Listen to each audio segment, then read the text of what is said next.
Hey, you guys, welcome to part 2 of Ugh, You're So Good with Christina Perri. Here we go.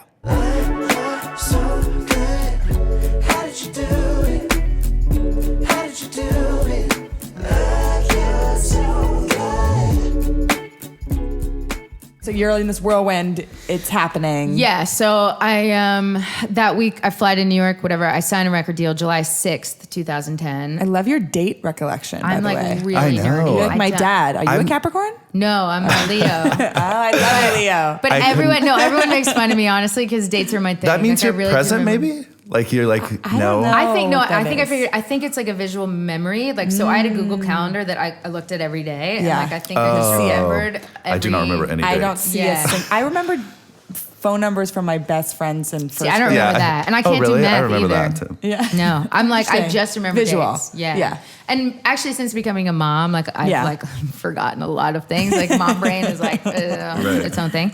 But anyway, I remember that first year especially because it was just like the beginning of a new chapter of my life, like the craziest one ever. And so, I just started and didn't stop for, let's see, July 2010 until September 26th, 2015. So 5 years straight, I didn't stop. 19 tours in a row, 2 albums, 8 singles, and I died.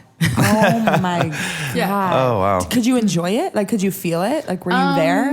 No. I mean, no. There were so many moments I enjoyed. Like, I can't say. I'd probably say that there, now in hindsight, like there were maybe 70% of it was really, I'm lying. You're calling yourself out. Maybe 60% of it was really fun. Yeah. And then 40% of it was like intense. Brutal. Yeah. You know, because you're just, I mean, you guys know, like even just traveling, like it's a lot. 19 tours in a row. Like, I didn't come home. That's a lot of tours. That's a lot of I thought like, Pentatonics toured a lot. You have us beat. And I mean, in my experience, radio promo can almost be harder because you're on planes every day. Yeah. Well, And that's totally. And I did lose my voice in the middle of the very beginning. 6 weeks after I got a record deal, they found a nodule in my vocal cord, and so I had surgery. Jesus. August 25th, 2011. So a year after pretty much all this happened, I had surgery and couldn't talk. And you're for panicking because you're like, am I days. losing? You couldn't talk for 60 days. Yeah. That is some emotional roller and coaster. was on steroids for 30 days before the surgery, and got so crazy. Yeah, it was. This is what I mean. It was like really like the best and really the worst. Yeah. And but if we want to stick to a theme, I was so fucking brave the whole time because like I just kept falling into these like pits of despair and then just like coming out of them. So the lemonade that I made out of the lemons of losing my voice entirely and never knowing if I was going to talk again, like waking up from that surgery being like, what the fuck? I learned about it. So I now know about vocal health. Like I studied textbooks. I was silent for so long that like I was like the only way to not die right now is to study my instrument. And then I have since passed forward. So like a lot of people helped me through it. Like literally Steven Tyler like called me when I was like in my pajamas in the kitchen, sang Dream On to me a cappella like on the phone. Oh my God. And was like, you're going to be great. Like it's going to be fine. Because he had the same surgery. So what I've learned from this one doctor in Boston, which I hope you two never ever have to go to. No, I heard about this guy. He did Adele too, right? Yeah. Yeah. So he literally has saved everybody. Sam Smith, Keith Urban, Adele, Steven Tyler, Roger Daltrey, like Lionel Richie, like everyone, I think. And so all his patients called me and like emailed me or wrote to me. Amazing. So then it made me feel so good that like after mine, I did that to everyone. So like I talked to Adele, I talked to Sam Smith, I talked to everybody after me. That's and nice. like I don't talk about like, hey, your voice is going to be fine because everyone can say that to them. I'm like, hey, I know how sad you are. Like this is not only our instrument, but like if you're anything like me, like we're chit chatty and like this is like you can't communicate and not the same level at all. But about a month after I got signed the first time, I had a vocal hemorrhage. Dude. And it was so terrifying. It is the same thing. It's exactly the same feeling. But the gift of it, of course, is a lifelong lesson. That I mean, you have to watch those kind of lessons because at least for my kind of brain, half of it can be anxiety, and it's like, oh my God, every time I have to sing, I'm like, this is it again. You know, that panicky feeling. No, oh my gosh, I bet. But the good side of it, like you were just saying, is like I learned. Yeah. I learned what I need to do to take care of myself. Oh, yeah. And I'm a healthy bitch, so there you go. You know? Anxiety can be a good thing in that way. Go. Mark has seen it Bravery. firsthand before shows. Like, I'll be like, warming up, and I'll be like, this sounds terrible. And I'm just like, I literally am about to go out in front of thousands of people who are expecting me to scream at the top of my lungs perfectly. And then you're just like you freaking guys out. sing the whole time. Yeah, that I can never believe. First of all, thank you for saying that, because I feel like some people don't realize that. No, that sometimes background parts are harder. Of course they are. The solo will be like kind of easy, but the background parts, I'm like, when I was a background singer, my voice was never more exhausted. It's a different thing. You're holding out like blending. whole You notes. can have vibrato, which is like, oh God. I remember seeing you live a couple times, and because of the like filter I have now on my brain constantly about vocal health, and especially too like when I walk in a room, like what dB I'm talking at, like I get like, nerdy. But I remember every time you guys had a vocal break, I relaxed. I was like, because it's the elasticity of your vocal cords coming back together. Yes, so like it's just like sometimes 30 seconds is all you need. All you need. And I'm just like, okay. No, we'll be at a restaurant and I'll be like, I wish it wasn't so loud in here because I'm gonna talk always. loud. I'm like talking, holding my ear, like no. Yeah, or no, I'm an asshole. I don't talk. I'm like, bye. Oh my God, I will go on serious vocal rest and people will be like, are you being serious that you will not answer this question? I'm like, we've gone off the singer rails on this podcast. All right, you guys, it's time for my sweet angel of a boyfriend / our mixologist on the show, Mark Manio, to make a drink. Time for a drink. Made by Scott's boyfriend. Time to get wasted. speaking of lemonade, because that was a really cute transition. Yeah. We have a thing on this podcast where we make a fun drink that represents our guest, possibly. We know you don't drink, so we thought today we'd make you a strawberry lemonade. Yes. How perfect is that? Oh, wow. That's like, up. ooh, I just got goosebumps. I already started drinking it. And the whole point is like not just like it's like what you would like, we think, but also like who you are. Wait, like, that's actually really crazy that we did strawberry lemonade and she just made that. I know you just metaphor. said lemonade. Wow. So this whole you have magic energy. I mean, thank you. And Mark is our brilliant bartender. Wait, I want one. And he's like weirdly amazing at making all things. But speaking of having a weird magic, I do want to say that it seems like so many planets just like lined up for you, but it's all because you put that energy out. I could just tell like you you knew and what you did and constantly writing and pushing through the pain and all that. That's what like causes. Well, I actually wanted to Thank ask, you. because it's true. Your story is like has a fairy tale magic to it, but that's never that. There's one thing to have that, and then there's thank you, baby. Then there's, Let's then there's cheers first. Cheers! Oh yeah, of course. Yay. Cheers, Thank cheers, you cheers, so much cheers. for having doing me. this. Cheers. Yeah. Cheers, everyone. Cheers. I'm like buzzing with inspiration from that story.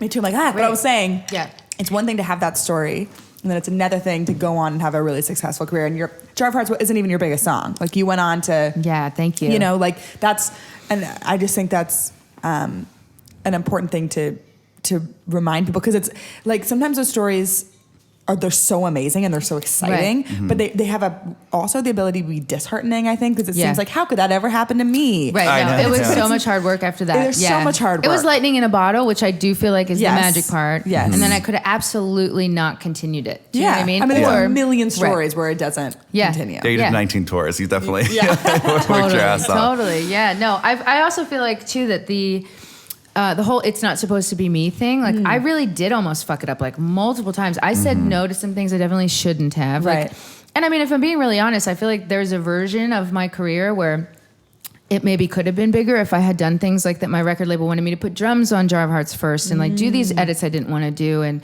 wear things I didn't want to wear and say things I didn't want to say. I think there's another version, in another reality where it could have looked different. But like I kind of chose to be authentic the whole time, which again takes bravery, but also maybe takes like sacrificing some accolades of some kind. But I just like, for me, I couldn't wake up and do it if it didn't feel honest. Yeah, you would have been miserable. And I gotta be honest, think so, because I was already a little bit miserable. We'll like, never know. Just being me, but the more experiences I have, the more strongly I believe that authenticity is the only way. To have. And I know Looking back, there are especially, examples where that's maybe not the case, but I don't know, because do we if there really are. know We if don't they know. weren't authentic first? Yeah, it's like true. I see people all the time where I'm like, but like, what did I still believe in good intentions. Exactly. So like, well, again, we'll never know, but I just don't think so. I think the reason why you've had so much success is because you made those brave choices. Right, yeah. I just think that's my life motto these days. I'm like, I just really think that's the only way to make stuff. Like we already discussed this, but I'm going to say it again because I want to. Like when I read this book about Walt Disney and this book about Steve Jobs, they both separately have this common theme of like people telling them they need to do something like this. This is not going to work. That's a crazy idea. That's Snow White. They were like, money. no way. It's yeah, never that's gonna, a cycle. Like, no one's going to like this. It's not commercial. And they both were like, I'm doing what I like. Yeah. They're like, this is what I want to see, what I want to use. Yeah. And I just think that's the only way. You can't guess. Yeah. Yeah. That literally reminded me when we were at Epic Records and they were like, there's no chance acapella is successful. It's never been successful ever. Oh my and I was like, well, can you just have faith in it because it feels really great and everyone loved it on the show yeah. and people are talking about really it. emotional. I'm like so happy for you. Oh, that thank you. happened. Thank you. And then we got dropped. That's bravery though. Yeah. Yeah, but it doesn't even matter. Like It doesn't that, matter. you know what I mean? Because look at what happened. Like that was supposed to happen to. Yeah. Oh my god, Yeah. that is so cool. It's so crazy. So what I wanted to ask is a question Yeah. I love to ask, which is, why do you think? Okay, there's two ways I could phrase this. I'm gonna do it the other way than the one I started. Like you're known for being this brilliant songwriter, singer. That's like what you're famous for. But is that what you think your big hidden secret talent is, or is there something else that you think is like the natural thing in you? Wow. That is why you're successful. You know what I'm saying? Oh, that's such a good question. Damn. Okay, let me think about it. So I feel like no, I definitely don't feel like my identity. Like if someone was like, "Who are you? What do you do?" The very first thing out of my mouth is not like I'm a singer, performer, pop star, Right. whatever. No, I mean like not even close. Like Yeah. now it's mom. Yeah. Like so it's like a whole different season of my life right now. Right. Even though like I just dropped a single and like I'm coming back, Which and is all this beautiful, by the way. Thank I you. love it. I'm I was just excited listening to about it. Thank you. Everyone go listen to Christina's new song. Tiny victory. Yay. Oh, thank you. Plug. No, but even though like, you know, I'm going to try to do both, I feel like right now in this moment, I feel like mother and then I feel like songwriter. I feel like, because again, like I said, like when I moved to LA, like it was because I wanted to be a songwriter. Songwriting has been the thing that I've done since I was 15. Yeah. That I, you know, wrote The Perfect Man and it just, here we are. And I feel like I studied songwriting. Like I remember listening to the Beatles and like before I played music, because I taught myself how to play guitar and piano, which is why I'm terrible at both. But like I'm just good enough. They call it songwriter guitar. Like I can play that's that. me and the piano. Yeah. So I learned that just so I could write. And so, yeah, I feel like the way I would describe myself and like what I'm good at would be mother and songwriter. And then like singer because I've done it my whole life, but I just like, I'm especially sitting next to you and you. Oh my God. As far as singer goes, like I don't feel, and I mean, maybe that's just because, you know, it's like whatever, self-esteem, but like I just feel like I'm not the best singer in the world. I like sing my songs. I feel like no one can really sing but you my have that songs kind of like voice. me. You have a timbre You got that's like that timbre. profoundly It's special. like You the know when you Casey like hear Musgraves Adele thing. or something and you're like, you're like that voice, it just works. Your voice sounds emotional. Yes, it does. Thank That's, you. you Thank you. tell the story. Thanks. Well, I feel like maybe I have this voice to tell the story of those songs. Does that answer your cool. question? Yes. Yeah. Also, I feel like a talent you have based on your story is like coming out of despair and staying calm. Yay. Oh, Which is a skill. Yeah. yeah, I guess so. No, I just said this like already, but you have like a magic thing. What is that? E.G. Daily had that too. I don't Maybe know. you're a witch. Yeah. I mean, I've thought of it many times. There's so many things I've manifested. Like again, hello, the Twilight. We didn't even That go is into. crazy. Oh, yeah, like okay, so 4 years then- or a year later. Should we talk about that? Do you want to hear that story? I do. Okay, it's really nerdy. I don't mind. So, because I already told you I had the book covers framed on my wall. Oh my God, I love that. Yeah. So too I crazy. basically, the short version of this story is I got sent to Atlantic. So I remember like being in their office and, you know, like incredibly impressed with all their plaques all over the walls, like for Aretha Franklin and like all these like amazing people. And then I'm like, oh my God, you guys put out the Twilight soundtracks? That's you manifesting. You even saying that, or like, Right? That's what I thought. I was like, oh my God, like I love Twilight. Yeah. And they were like, cool. You know? And I said, no, really, like if there's ever a chance like that I could work on, because the films weren't done. Like it was just 1, 2, and 3 that were out. And they were like, okay, like sure, we could make that happen. Like now at this time, I'm so brand new at this job. Like I don't know that everybody might have the opportunity to write a song for a film if they love it, or like, or I didn't know that like maybe it's a small amount of people that are writing for one scene. Like I thought it'd be a gazillion people writing songs for Twilight. Everyone loves Twilight as much as me, you know. And so when I remember getting the call from my manager Tom, and he was like, they want you to come and screen the film and write a song for the wedding. And I was like, dead on the floor. Like literally, like I made a high pitched sound. He said that like it was not human.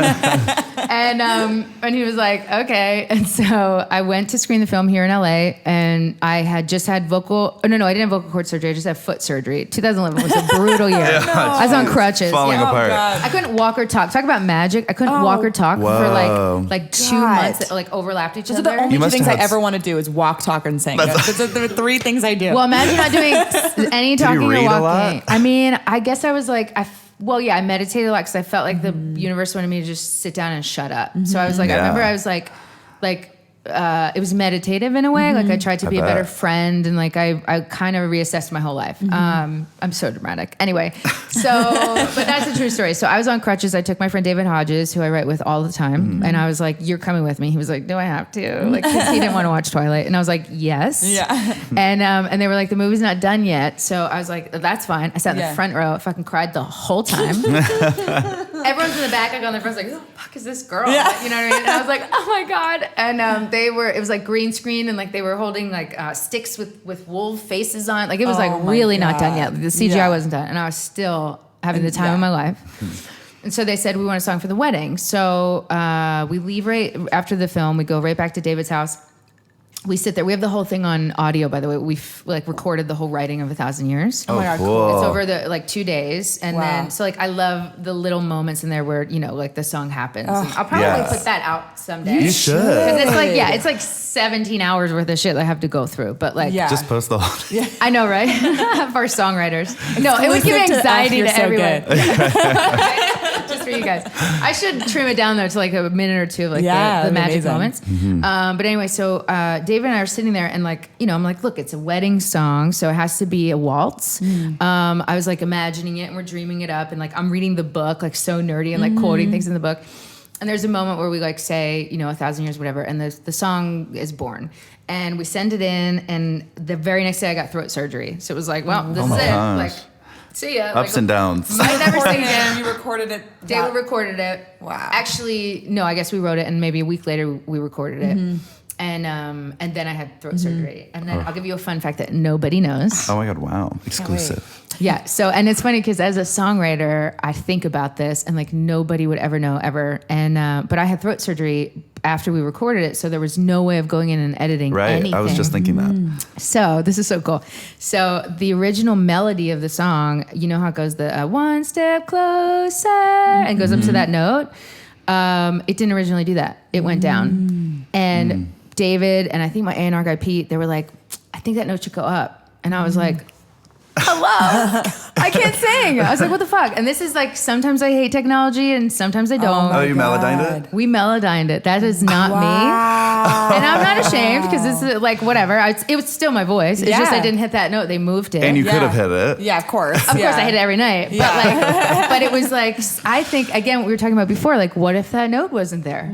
Do you know what I mean? Tiny little thing. That's Like, so crazy. would it Tiny have victories, had- I guess. Yeah, right. Tiny victories. Bing, if there was a camera, I would have winked at it. But anyway, so yeah, no one knows that, but now they do. And I sent it in, and then I was like, oh, like, you know, this might not happen. Like, I definitely didn't think it was a shoo-in. I didn't think it was like... Did you love the song?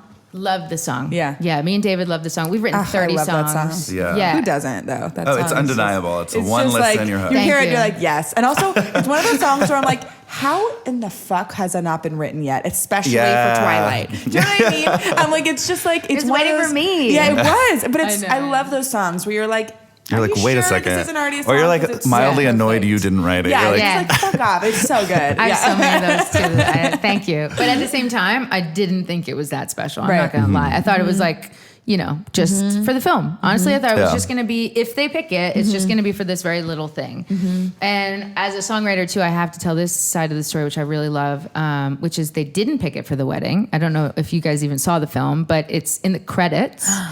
And they said that good news, bad news. Good news is it's going to be on the soundtrack, and we're going to put it on the radio. Bad news is it's not in the wedding. Like, it's in the second credit song. So Bruno Mars had the first song. Oh my God.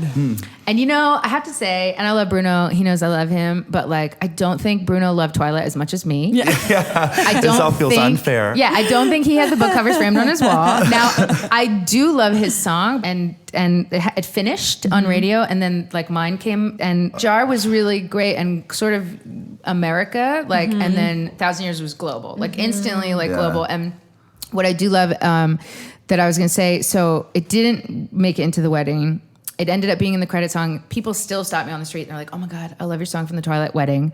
I'm like, No way. "Thank you." And then I like feel really bad because Ryan O'Neal wrote the song that's in the wedding scene. My friend sleeping at last, and like They could feel it. Yeah. So, well, they think because it was the intention. This is why I think his song is so powerful. So we wrote it as a waltz for the wedding. I wrote it with the intention of Edward and Bella walking down the aisle. That's what the lyrics That was are my sort of about. understanding in my head. Yeah. So not only is it remembered wrong, which is awesome that it's remembered to be in the wedding, but like everyone got married to it. So instead of being the Twilight song, it just became like this. So like, whoever made that move wedding of song. changing you to credits like made a big mistake. Yeah. maybe, or it was just perfect. Or it was perfect, yes. And then they like seriously gave this song, just eternal life. Like it's just, it keeps going. Like it went viral in the UK with this video with kids with Down syndrome, and like it went number 1 in the UK again, just like a couple months ago. Well, you also like, just did the lullaby version that I love for your baby. Thank you. It's, I mean, like, what a beautiful. I haven't seen that yet. Oh, it's. Oh, I can't wait. It's just what a beautiful way to reimagine that story. Like, Only because everyone writes me, "Hey, I got married to this song, and now I have a baby, and I play it for them." And I was like, "Why am I not singing this to their babies?" Well, yeah, because you're like, "Yeah, I'll love you for 1,000 years." It's the easiest answer ever. It really is kind of awesome. So it's a gift that keeps on giving, I have to say. Yeah. But So like cool. that song, I think gave me a whole career. I think Jar Hearts gave me that like the launch, and then I think without 1,000 Years. And the other thing I'll say to wrap back up is I didn't think it was me. I thought it was luck. I thought it was wrong. I thought like, oh my God, they're all going to figure out like, it's not supposed to be me. And then once 1,000 Years happened, I was like, oh. It's me. It's I just me. got chills. That's a great feeling. Yes. There's no better feeling. Well, I mean, I had that same thing as a songwriter, like, because for me, people always gave me attention as a singer. And I was writing songs my whole life. I've already performed them on this podcast from the 4th grade album I made. Oh my God, that's so cool. Like, I was always a songwriter, but somewhere along the way, middle school, teenage, whatever that, the insecurity seeps in. I was like, maybe I'm not really a songwriter. And and then the labels love to tell you that too. They're like, just sing this song that whoever wrote. We've been doing this a long time. Yeah, exactly. Right. And I've had the feeling of like, oh, kind of the opposite of you. Like, you're like, oh, I am a star. I am a performer. Yeah. And I had something along the way where I was like, oh, I am a songwriter. Like I do have awesome. a story to tell. And like, that's such a good feeling when you like put in the work enough and you kind of make it so even your insecure little voice in your head like can't win. Because like, sorry, I just did too many things to prove you you actually wrong. believe yourself. Totally. Yeah, that's how I walk out on stage. Yeah. Even though I'm like terrified and sick every single show day. Like everyone's like, why do you do it? I'm like, because my body knows better than my brain sometimes. Yes. And my feet just walk me out and I play it. And I do great. Like I don't mean I'm great, but like I'm good at it. Like if I wasn't supposed to do it. So that's what like I constantly struggle with, like just with anxiety and, being able, I've started to realize that I'm going to be 33. I can't believe how old I am. Oh my God. But I'm like starting to think like, oh no, this anxiety and this like this doubt and this voice in my head that's always like fucking with me has been the best gift. It's how I write music. It's what I write about. Wow. And then it's like, also, sure, I have to battle it all day long, but I do it for a purpose, like so that I can. What a continue liberating way to look at it, because I feel like a Totally. lot of people suffer with anxiety, but to see it as like, remember this feeling so I can appreciate the good. And I can like, grow from Well, I it. also feel like almost everybody's shittiest quality is just the flip side of their best quality. So it's That's like they go hand in amazing. hand always. Yeah, the pendulum. Yeah. Yeah. Should we get to this has been amazing. This has been so fun. Should we get I to our love you 3 guys. questions? Oh yeah, we asked the same 3 Wait, questions. One second. Let me check on yeah. my baby. Oh, my yeah. God. I know. I have a nanny and I just Oh my wanna God, do you have make a sure. camera? You can watch her? No, I do it at home. I do it at home in every room, but no, she's at the Airbnb. Like she's. Oh why my God. is she so Oh. cute? No. I can't believe she is real. She is so cute. I know. Okay, I know, I'm sorry. obsessed just with following your making sure Instagram. that they're Oh, okay. she's so cute on your Instagram. Thank you. Okay, so these are the 3 questions we ask everyone at the end. Okay. And the first one is, what is success to you? Ooh. Success to me really doesn't have anything to do with anything tangible. I don't think it's anything that I've ever held or touched or bought or anything like that. Even accolades, received like plaques, like anything that goes with my career, honestly, I think is a gift. But I wouldn't call it success for me because I think being successful is like a day where I am not like bummed out to be me. Does that make sense? Like I struggle a lot mentally, like especially being a recovering alcoholic and doing all the things I do to like get out of bed. I just like, I am just being honest. And so success for me is literally a day where I'm just like, I got this. And I'm a good mom and I'm a good wife and I'm a good, you know, like daughter and friend and sure, a good songwriter and a good performer. And like but like my version of what that is, which isn't like super judgy. And it's just like, no, I just am good enough today. And that's my level of success. Wow. I love that so much. Beautiful. Cool. Yes. Thank you. All right. What's the second question? Question 2 is, what would you tell yourself at your lowest? At your lowest.